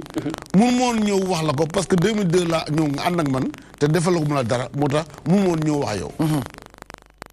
mais ubbil naa la bunt bi ma ñëw ànd ak moom 2009 ma def coalition avec waa AFP yi. ñu gagné. ngeen gagné très bien léegi 2009. waaw ma nekk maire. voilà léegi loolu laa bëggoon j'étais le seul maire d'ailleurs dans le département de Foundiougne. voilà dama la bëggoon jox balaa ma la doon jox Modou Mbacké ma bëggoon la wax rek ana lan la Foundiougne lan nga jëflante ak ñoom ba ñu wóolu la tabaat la defaat la maire parce que 2009 nga njëkkoon nekk maire. waaw te gis naa ne réunir nañ la. liggéey la waaw liggéey la xam nga nit ki da ngay bëgg li ngay def. quand bëgg sama wax la filiale nekk da ngay gëm sa bopp. gëm li ngay def bëgg li ngay def. xam nga man tey suma cabinet d'expert comptable mën na ma dundal. bu baax parce que j'ai du personnel avec moi. tout à fait am naa suma revenu. mënoon na ma doy tranquillement c'est un nombre très limité au Sénégal. ba may jóge ci àdduna bi te du ma am problème. vous êtes combien. finalement. bariwul Sénégal bariwul leen de expert non on est presque 90 personnes. waaw est-ce que motoo leen 100. non bi may dugg boobu matuñ ko woon. parce que ba may dugg man 91 laa dugg. d'accord donc ba xale yi ñëwagul. très bien kon donc c'est pour vous dire que. oui c'est pour vous dire que. Vraiment 2009. man j'ai reçu des menaces. waaw. bi may ànd ak Macky Sall. j'ai reçu des menaces. amulul ñàkk moom. mënta ñàkk. damay dem ne ma ne leen man li ma gëm naa ko parce que du ma dem fenn. on m'a même dit que si on perd la commune de Foundiougne vous en serez tenu responsable. J'ai dit je l'assumerai. boo gagné looy def je prends la mairie mu ne boo jëlee mairie te amoo moyen looy def ma ne ko ana yàlla. on m'a donné la paix. ci expert comptable ci expert comptable. waaw ak 2009 bi ma jëlee nag. ma mettre en place une bonne gouvernance parce que loolu moom importance une bonne gouvernance gestion rationnelle des deniers publics dans le sens de développer la commune. Des gens qu'il faut à la place qu'il faut. Exactement. Donc, avec une bonne équipe ñu liggéey. Très bien. Andi ay résultats concrets. 2014, j'ai été combattu. Juin 2014. Oui, j'ai été combattu. J'étais combattu. Nous réélire là. Nous réélire en 2014. Très bien. Maintenant, nous allons parler du sujet présidentiel 2019, Macky Ba campagne. Waaw. Monsieur Diamé bala mu ñëw ci Macky mii ne ci campagne bi dafa mel dafa am ñum tere ñu campagne ñoom sànq sa carrière mu ko xoolee en tant que ancien militaire koo xam ne def nga armée ba nga yaa ngi ko wax sànq nga ni 1968 yaa ngi woon Kédougou bokk nga ñu doon assurer sécurité Valdiodio ak Mamadou Dia ñu nekkoon booba ni ko mën a wax ci histoire ay détenus politiques tey ñu ngi ci 2018 presque 50 ans après tey ñu gisaat kaawu Karim Wade ñu ne que détenu politique la Khalifa Sall tey détenu politique la ñuy wax donte presse baa ngay wéyandi yow en tant que sénégalais bu weesoo parti bi nga bokk politique sa xel lu mu la joxaat bi nga demaatee Kédougou 50 ans après la nga fa dundoon histoire nekkaat tey luy am ci Sénégal lu xew. waaw ba ma demee Kédougou daf ma rappeler 68 un jeune militaire pour la boo xam ne engagé na de manière volontaire. Parce que man kenn obligé ma dugg armée. maa dugg armée. loo bëggoon la pour gën a jub. gën a xam luy àdduna. parce que man ku lañ laa woon. moo nekkee xale. mais ba mu duggee armée ba génn. dama nooy nepp. waaw beneen nit laa doon. dañ la bënn quoi. non dañ ma jàngal luy àdduna. dama nekk beneen nit. beneen façon nit. maanaam am na détails yoo xam ne su may dugg. alors bi dama delloo foofu effectivement. Ça m'a rappelé beaucoup de choses. Valdiodio Ndiaye temps yi may gardé mu nekk ci këram. ak Mamadou Dia. mais kooku c'était des cas yoo xam ne bon li amoon na c'était entre deux rivalités. Senghor et le camp Mamadou Dia bon du ma ne politique moo ko laloon mais en tout cas l'histoire a fait que il y a eu un conflit entre eux.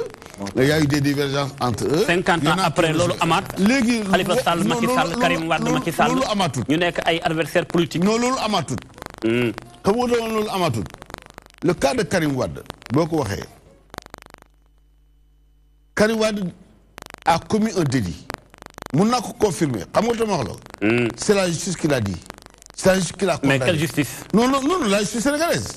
La justice de mon pays. Indépendante na bi mu koy wax. La justice de mon pays que je crois une justice sincère, honnête et compétente, patriote. C'est cette justice qui a condamné Karim Wade. gëm nga ni Sénégal am na dëgg séparation des pouvoirs. Qui a condamné Karim Wade pour ses délits commis. Man loolu laa gëm. Du dëgg du yow yaa ko condamné du man ma condamné c'est la justice de notre État qui l'a condamné. Du dëgg donc faisons confiance à notre justice parce que man du ma dénigrer notre justice. ñu jógee ci Karim Wade dem na. waaw. dans les conditions que tout le monde connaît. dana dellu si kenn xam ko. waaw loolu benn mbir la. du dëgg benn mbir la. tey. Khalifa Sall. oui tey Khalifa Sall. Khalifa Sall maire la comme man. woon maire la. mu nekk maire. ngeen bokk association des maires du Sénégal. ñu bokk ko. du dëgg. bañ ko interpellé la ma ci wax mooy. nous tous nous gérons des deniers publics. man en tant que maire. aw ma droit am caisse d'avance man en tant que maire. aw ma droit engager une dépense non justifiée. aw ma droit parce que la loi ne me le permet pas. est-ce que li war subvention day am. même booy subvention yoo xam ne ay nit doole. da ngay dem y a un service social. boo xam ne da ngay jaar ci moom ne ko demal boo demee. ñoom ñoo koy identifier ko diagnostiquer. bu dee il est dans les conditions d'être accompagné. ñooy defal benn dossier. li jaaxal ñu bari monsieur Diamé mooy. 2012. waaw ak léegi Khalifa Sall mi ngi nekkoon ci yéen. ba ngeen xëccoo ak moom maire bi ay yoon mu gañe leen. ngeen commencé tibb ay tànkam. waaw maa ngi ñëw dëgg politique moo ko lal. xam nga loolu boo nee 2012 ba léegi amul benn situation mais dama ne Comme les collectivités territoriales, les collectivités locales, dañu leen contrôler. Justement, oui. Les corps de contrôle, ñooy dem ci mairie def ay contrôle. Bu defee seen contrôle dañuy def ay rapport. Bu dee ba rapport près, dañ koy jébbal ñu ko war a jébbal. Lu dëgg. Bu ñu ko jébbalee ñooñu ñooy seet ndax est-ce que nécessaire na pour ñu yóbbu ko ci tribunal wala ñu ko yóbbu ci tribunal. li jaaxal ñëpp monsieur Diamé mooy IGE goog ngay wax dafa am rapport yu bari yum jébbal njiitum réew mi mu am ca ay maire yu nekk ci biir benn bokk yaakaar mbaa sax APR ñu tànn ca kenn muy Khalifa Sall li jënti mbiram loolu moo jaaxal ñu bari man lu ma waxee loolu xam nga lu tax ma waxee du ma waxee noonu parce que dama la woon ne un organe de contrôle bu defee rapport am ba pare la nekk ca rapport ba bu jaree yóbbu tribunal ñu yóbbu ko bu ko jarul yóbbu tribunal kenn du ko fa yóbbu ñi nga xam ne déggoo seen affaire dafa nekk yoo xam ne jarul yóbbu tribunal mais est-ce que monsieur Diamé tey amuloo kersa en tant que quelqu'un xamu ko ku bëgg a défendre leen défendable xamu ko dossier bu yóbbu tribunal rek c'est que dañ ko war a yóbbu pour établir la vérité quand maintenant la vérité elle est établie immédiatement s'enclenche la procédure de clarification de l'action. Elle peut être une action délictuelle, comme elle peut ne pas être une action délictuelle. Quand maintenant c'est une action délictuelle ou présomption de délit, immédiatement, ça peut enclencher une enquête. D'accord. Enquête, on met en branle ay experts yoo xam ne tey ñooy dem xooli gestu yi ba bu ñu experts bu ñu dee war dañuy def seen rapport. pour man ne man tey je suis expert comptable. du dëgg boo ma envoyé dans une entreprise dama nga auditer entreprise ba. damay dem d'abord def ce qu'on appelle une prise de connaissance de l'entreprise. am li xew l'identité que je vérifie. d'abord. voilà l'organisation de l'entreprise. pour ñu gën a avancer. monsieur Diamé dogguma la nga baal ma. mais tey est-ce que amuloo kersa ci fi Sénégal tollu indépendance ba léegi dañuy tourner autour ku nekk au pouvoir jàpp ay opposants boo liggéey boo nekkee ci pouvoir jafaat ko def ma ni Sénégal avancé wut boo xoolee dëgg-dëgg ak recul boo xam da nga koy jël nag xool réew mi nga xam dañ ko bokk maa yow muy Sénégal. en tout cas li ma la mën a wax mooy depuis 2012 dans le cadre du programme Sénégal émergent il y a 3 phases. man justice laa lay wax fi mu toll nii maa ngi ñëw ci justice bi 3e phase bi mooy la gouvernance l'état de droit et la sécurité. boo nee état de droit mooy lépp loo xam ne loi la. c'est le respect absolu. ku ko jalgati yoon daan la. la sécurité képp koo xam ne agent de sécurité la dañ lay former nga ñëw pour assurer la sécurité citoyen un militaire. D'accord. un gendarme ou un policier. Très bien. mais nag du dee. cas isolé yi ngeen di wax nii.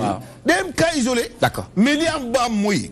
tey man sant naa yàlla ci doxalini président Macky Sall. Très bien. kenn mës ko dégg. D'accord. xam nga ba Khalifa Sall commencé nii ki balay. waaw mës ko jégg. voilà léegi nag ci beneen wàll bi ñu ngi wax justice moom lañ ko jébbal. très bien monsieur le maire justice waxagul. merci nañ leen bàyyi. monsieur le maire voilà léegi nag ñu gën a dugg ci waxtaan bi ak Mohamed Thiam présidentielle 2019. Macky ba campagne ñoo ngi doon wax ci wàllum Karim Wade ak Khalifa Sall lépp li nga xamante ne jëm na ci wàllum justice waaye lii nii nekk na loo xamante ne sénégalais yi moom la ñu seetlu muy jamono ji président muy ba campagne. mu mel ni monsieur le maire président Macky Sall dafa tàmbale campagne bi. gis nañ ay sorti wam yu yàggul dara Modou Mbacké. tournée économique. mais dem na dëkkam sax gis nañ déplacement bi nga xam ne def na ko ci région Sine Saloum en général. donte ay inauguration la lu normal la ñu dénk la alalu réew mi nga tabax ñëw joxe loolu jarul waaw góor c'est le minimum loolu la ñuy xaar ci yow mooy obligation bi. maintenant ñu gis ci coloration wu campagne. mobilisation bi couleur yi. pancarte yi foofu gisuñu fa taxawaayu président de la république dañ fa gis taxawaayu leaderu APR. ak yeneen yu bëri. ci yu mel noonu ci ay manifestations. ci perspective présidentielle 2019 bu ñu sukkandikoo ci loolu war nañ mën a ni président Macky Sall dafa tàmbalee battre campagne. xam nga président de la république d'abord avant mu laaj pouvoir bi lam njëkk rek moo wër Sénégal xam lan mooy Sénégal. xam jafe-jafe Sénégalais yi dugal programme bu ñuy wax programme yoonu yokkute ñu fal ko mu jël programme yi fi nekkoon yëpp consolider ko génne ñu wax programme Sénégal émergent du dëgg donc koo xam ne tey dafa bëgg a liggéey avec la base boo dégg ñu naan la territorialisation du développement mooy dañoo bëgg développement bi nekk à la base bu njëkk dañ doon concentré depuis 1960 ba 2012 tout a été concentré à Dakar dans la zone Dakar Thiès Saint-Louis zone boobu de 1960 je dis bien jusqu'en 2012 tous les investissements sont concentrés dans ces zones-là mais le bassin arachidier existe. Est-ce que vous savez que Foundiougne était le 6e port de l'AEF? Les quatre compteurs commerciaux qui étaient là-bas, la Visia, la Morel Prom, la Nozoko, la CFAO, les colons sont arrivés par la mer, par Boudé Amlion, un département riche en potentiel, riche en tout. Tourisme, pêche, agriculture, mais bien investissement yu mag moo fa nekk rien boo xasee ba génn Dakar rek gisatoo dara waaw le président de la République bi nga xamee ne jël na pouvoir bi 2 ans après mu créé lu ñuy wax PSE accepté yoonu yokkute la jël dugal ci benn programme mu consolider yeneen programme yi fi nekkoon def ko programme Sénégal émergent, c'est-à-dire une vision à long terme, c'est-à-dire jusqu'en 2035. Nous avons 2035. Mais programme Sénégal 2035 là, avec 3 phases. La transformation structurelle de l'économie, les plots comme l'agriculture, l'élevage, la pêche, les mines et tout. Après, la deuxième phase, c'est quoi? Vous avez transformation, vous pouvez transformer, investir dans les secteurs productifs. C'est important. Mais fan ngeen ci toll mais fan ngeen ci toll. D'accord. Capital humain xam rek dama lay bëgg a wax. dama bëgg a dem directement ci àll ak la non maa ngi ñëw pour ma ci dem te waxuma la socle bi. socle bi tax. président génn. li ko téye li tax mu génn. loolu laa la bëgg a expliquer. D'accord. dégg nga de. Le deuxième point c'est le capital humain. L'emploi. Ouais. Dégg nga de parce que c'est l'emploi. Emploi bu sooxe. Non par rapport ak engagement yi nga xam ni emploi bu sooxe la ñu waxoon nag ci promesse nag waaw la ñu waxoon ci dañ ci ñëw détail emploi du dëgg mu jógee ci emploi de créer la ñu wax 3e phase avant ngay dem 3e phase avant 3e phase bi dama la ko fejal tuuti ci emploi bi ñu xam argument booy joxe ci l'emploi deuxième bi bokkoon ci ay priorité présidentielle ci li nga xamante ne jàpp nañ ne sooxe na non gis nga échec la emploi bi oui xam nga y a la fonction publique du dëgg mais il y a des limites. La fonction publique a des limites. Parce que l'État ne peut pas employer tout le monde. Donc l'accompagnement des entreprises par l'aménagement du territoire, pour permettre aux entreprises privées de s'installer, c'est l'entreprise privée qui emploie. Oui, nous avons plus de 400 non, 2012 ak léegi. Ah bon dans la mondialisation monsieur le maire di ma tontu ci loolu de. Dans le cadre de la mondialisation. Oui. Il y a la concurrence. Est-ce que gis ngeen phénomène bi am actuellement? muy du bari les multinationales qui commencent à s'installer. xam nga lu ko waral. lu tax xam nga lu ko waral. D'abord ils ont un socle solide. mooy le matériel nécessaire, les équipements nécessaires. Les équipements nécessaires pour satisfaire à la demande de production. Le second point, en termes de recherche, de développement, ils ont tout ce qu'il faut. D'accord. Ils ont les moyens financiers parce qu'ils ont accompagné par les gestions financières. D'accord. Bon dégaté, les historiques qu'il y a là. Bonne entreprise sénégalaise boo koy def à part CSE do amoon na fi benn entreprise boo xam ne mu foon qui avait pris beaucoup d'avance Jean Lefebvre Baratal beaucoup d'avance par rapport à aujourd'hui Eiffage waaw kooku tey mu waroon nekk premier au Sénégal donc le regroupement des entreprises bu amoon tey benn étranger du fi en place. Monsieur Diamé. Donc xam nga emploi. Mais est-ce que excuse la li ngay wax nii tam est-ce que excuse la. Non man jël ma seen excuse man li ma bëgguma dama leen démontrer ne tey dans le cadre de l'emploi il y a deux parties, il y a deux opérateurs qui doivent créer les emplois. C'est l'État dans la limite de ses besoins en termes de travail. Très bien. Voilà, monsieur Diamé. Il y a l'entreprise privée dans la limite aussi de ses besoins d'absorption de personnel. Très bien. Modou Mbacké, ñu bàyyi la dernière question. Dernière question en attendant. Monsieur Diamé, li ngay wax ni c'est important. Mais dafa am lu ma seetlu ay borom xam-xam yu bari ci wàllum koom seetlu ko Sénégal. waaw boo dee état day créer emploi. état li muy créer néew na lool par at. c'est normal ndax dafa limité. le privé ñoo war a jël lu bari ci ay ndaw ak secteur informel bi. ku ne xam na ni Sénégal privé bi wax naa ko sàng ki ma ci mujjee waxal bari ki démb nee na plus de 350 entreprises privées tëj nañ ci 2012 ak léegi ci xayma def nañ bari ki démb am ndaje wax ci sax président Sall ci wàllu gu ni mel. ñu neeti encore problème bi gën a posé wu mooy lu tax tout le temps dañuy jox gëdd valoriser ki jógee bitim réew. bu dee téléphone bi bitim réew. port bitim réew tali yi bitim réew loolu moo leen gën a rey kon naka nga mën a expliquer Sénégal yi que ni Sénégal mi ngi dox plan Sénégal émergent ñu ngi koy wax croissance 7 virgule nangam % bi ñuy xaar xëy na lépp am na mu koom waaye du fanaan Sénégal ay nit a koy jël yóbbu seen réew ndax ña nga bitim réew ndax dañoo bàyyi fii le privé sénégalais mu dee. waaw xam nga loolu yëpp ay interprétation la. non non ay lu gis la ay xam nga man xam nga kan laa gëm l'Institut national de la statistique. Moi, je suis expert comptable. Tous les ans, je fais ce qu'on appelle des états financiers. Des entreprises. Ces états financiers sont déposés au bureau de la statistique. Je vais compiler, analyser les volumes d'affaires, l'activité. Barna, croissance 7%. Président Sall de année sociale. Mais croissance 7%, le choral. Accroissement de la productivité. Mais yaa ngi koy jot. déedéet bu amoon kay ma am kaneen am. mu ngi nii bu amoon kaneen am. ah comment. yaa ngi koy jot déglul comment. parce que yaa ngi noyyi. noyyi président moo ko joxe. yaa ngi lekk. non yaa ngi tëdd. mais difficilement est-ce que yaa ngi lekk normalement. mu ngi lekk bu baax a baax. est-ce que yaa ngi am naa sa kersa lool mais li nga may tontu nii nga naa ma yaa ngi noyyi. non maa ngi ñëw mais bu nu àggee ci ñàkk a noyyi nag. kon tey jaay Sénégal non dama la bëgg a expliquer ne. dama la bëgg a expliquer tey. D'accord, très rapidement s'il vous plaît monsieur le maire. Économie bi. oui. dafa am nu muy tëddee. waay du dëgg.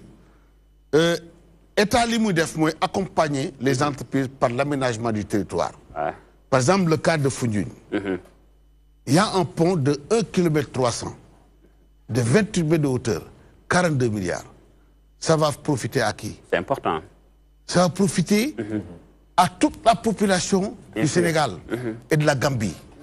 Ça va déjà enclaver une zone et ça va favoriser l'installation des entreprises et des industriels. Très bien. Modou Mbacké dinañ ci dellusiwaat Modou Mbacké dinañ ci dellusiwaat monsieur le maire s'il vous plaît merci dinañ ci ñëwaat inchallah.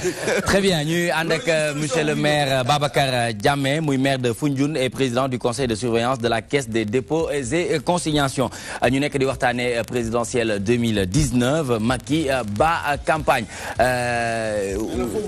waaw dinañ ci dugg léegi nii de am na luñ ci am na waaw mais nee na bi mu la ci dugalee da nga wër. dama ko bëgg a expliquer ne. d'accord ne ma Macky Sall dafa dem la mise en œuvre du programme Sénégal émergent. 30 secondes s'il vous plaît 30 secondes s'il vous plaît. suivi évaluation. oui loolu lay def. ci 2018. xam suivi évaluation. de la mise en œuvre du programme Sénégal émergent. voilà ñambaale ci campagne. maanaam tey xam nga point yi fu ñu ba. waaw 42 milliards nga investir ko dans un pôle. Sine Saloum. D'accord. Mais on va dem xam. Très bien, merci. Monsieur le maire, s'il vous plaît. D'accord. On y reviendra tout à l'heure, Inch'Allah. Mais du Ridiana. Yow, Inch'Allah, yow war nga am disque d'or. Wa monsieur le maire, s'il vous plaît. Wa maa ngi ñëw. S'il vous plaît. Chaise bi tàng. Chaise bi la. Wa d'accord. S'il vous plaît. Merci. Légui Ridiana, yow ñaanal nañ la disque d'or, platine d'or, ay tournées internationales, xamanteeg de grands tourneurs pour des festivals yi gëna mag toujours avec les élites hein ñoo tamit ñi lay ñaan nga fidèle bu baax ci ñom parce que ñom bàyyi nañ lu bëri ngir jappalé la donc yoy il faut nga delloo leen loolu noonu fu mu lu mu munti doon nag fii ak 2 ans 5 ans 10 ans liggéeyal ci seen ginnaaw président Macky Sall mu ngi toog sa wet nga bëgg ko poser benn question lan nga koy wax. Alors non caméra baa ngi nii xoolal caméra bi fii président ngi nii toog posé ko caméra posé ko fii balaa ñuy dem pub. alors juste lan lañ mën a apporter start-up yi nga xamante ne parce que ñuy wax ci création d'emploi à chaque fois di wax entre diggante privé bi ak état bi et man je me dis que ne y a des jeunes sénégalais nga xam ne jóg nañ pour créer ay entreprises yi ñuy wax ay start-up tey soxla nañu ndimbal te ñooñu tey it mën nañ créer ay emploi ba pare suqali ñoom itam seen koom-koom te dina jëriñ Sénégal surtout mais aussi l'Afrique lan lañ prévoir def pour ñooñu parce que y a un problème de financement start-up yooyu yëpp ñu ngi am problème ñenn ñi sax ñu ngi découragé et voilà. Très bien. Vous répondez? Bon, très bien. Comment c'est le président de la République? En une minute, hein, s'il vous plaît. Nous créons actuellement l'Union délégation à l'emploi rapide. Bon, comme nous avons logé président de la République. Nommé par décret, qui a le rang de ministre. Ko xamné commencé liggéeyam mu ngi identifier tous les jeunes et femmes dans tous les secteurs d'activité. D'accord. En s'appuyant sur les données statistiques. Pour cette département par département, région par région, nous allons organiser la jeunesse par secteur d'activité et lutter contre l'individualisme des jeunes. C'est-à-dire les regroupements, favoriser les regroupements. Parce que les gens, yow tay mu nga créer ben société bo xamné dina am électricien dina am menuisier en bois dina am manœuvre une chaîne de valeur. D'accord. Yo xamné bo créer société bi avec tous les secteurs d'activité à l'intérieur avec une identification légale reconnaissance légale cette entreprise là peut soumissionner au marché. Fan ngeen ci toll. Nous commencé. D'accord. Commencé. Très bien. Pape Amadou Sarr. D'accord. Moom lañ ko confié. Merci. Bi tournée présidentielle bi. Merci. Économique bi. D'accord. À Foundiougne. On a réuni tous les acteurs. De Foundiougne. Très bien. Les éleveurs, les marieurs, les femmes transformatrices. D'accord. Hein? Tout le monde. Merci. Merci. On y reviendra. Aladji Sall Bigué Ndiaye. Je pense que tonton là. Oui. Satisfaite? Oui. Le dernier point aussi. Non, donnez s'il vous plaît, monsieur le maire. Monsieur le maire, c'est l'expert comptable. Da ngay créer un projet. Xam ñoom ni def ba créer xaalis. Un projet boo xam ne non moom la koy wax. Très bien. On y reviendra. Na créer benn projet. S'il vous plaît. Soumettre ko justement. Merci. À cette délégation. Merci. Vous allez financer. Dafa mel ni moom mooy baat campagne du président. Dafa mel ni moom mooy baat campagne. Dañ la ko jox. Très bien jërëjëf Aladji Sall lan ngay tëjee ci li ñu fi jot a waxtaan. non xam nga bu ñu nee président mi ngi campagne moom bon côté bi muy waxee moom côté bi mu maîtriser la parce que politique day politique ah c'est normal. dama koy d'accord. ma wax la comme ni ñu koy wax c'est de bonne guerre. waaw c'est de bonne guerre. Suivi évaluation le président. Voilà. Suivi waaw léegi nag évaluation. parce que jamono bi moo toll foo xam ne xam nga président moom bu fi defee conseil des ministres délocalisé décentralisé bi lépp dañ ñëwoon day politique. day campagne. D'accord. day lii. Très bien. C'est normal hein parce que nit ñi aussi il faut ñu am seen opinion di ko wax l'essentiel moom mooy président de la république. D'accord. bon li tax nag muy dem nag di seeti gox-goxaan yeeg dëkk yeeg région yi. jërëjëf loolu c'est très normal parce que bu toogalu si seetul ñooñu dañ naan ñun de xanaa bokkuñu Sénégal. Très bien donc man côté boobu dama ko koy nangul. jërëjëf parce que tamit ku ñu dénk nguur doo toog Dakar rek Dakar rek du Sénégal. mais li am solo bu am solo mooy campagne jotagul. ñoo ngi 2018 2019. mais fi ne nii sabar gu tas la ku nekk ngi jóg di wax. ku nekk ngi jóg di wax. Merci. L'essentiel li am solo bu am solo ku ci nekk na la Sénégal ñor. D'accord. man Sénégal laa far. Très bien, on se retrouve tout de suite après cette page de pub. C'est dans Toi-même tu sais, le rendez-vous incontournable qui se déroule du lundi au vendredi 17h-19h. La publicité, c'est tout de suite. Chocolat